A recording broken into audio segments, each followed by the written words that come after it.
আসসালামু আলাইকুম রহমতুল্লাহি ওবরাকাতু। আপনি কি জানেন আল্লাহ রব্বুল আলমিন কখন খুশি হন? তাহলে শুনুন। রসুল আকরাম সাল্লাল্লাহু আলাইহি ওয়াসাল্লাম বলেছেন, আল্লাহ তখন খুশি হন যখন আল্লাহর পাপিষ্ঠ বান্দা গুনাহ করতে করতে কলবটাকে পাথর করে ফেলে, কলবটাকে জং ধরিয়ে দেয়।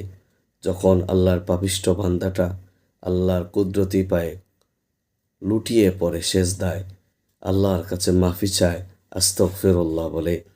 যখন আল্লাহর বান্দা আস্তাগফিরুল্লাহ বলে, আল্লাহ ততবার বলেন মাফ করে দিলাম।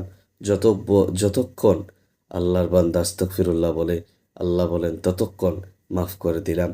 আল্লাহ রাসূল বলেন যে আল্লাহ এত খুশি হন যে যেভাবে আমরা হারানো কোনো কিছু খুঁজে পেলে আমরা যেভাবে খুশি হই, আল্লাহ রাব্বুল আলামিন সেইভাবে এত খুশি হন। সুবহানাল্লাহ। তাহলে বসে আছেন কেন? আল্লাহর কদমে লুটিয়ে পড়ুন, ইস্তিগফার পড়ুন, তাওবা করুন। অবশ্যই আল্লাহ রাব্বুল আলামিন আপনাকে, আমাকে, আমাদের সবাইকে মাফ করে দিবেন।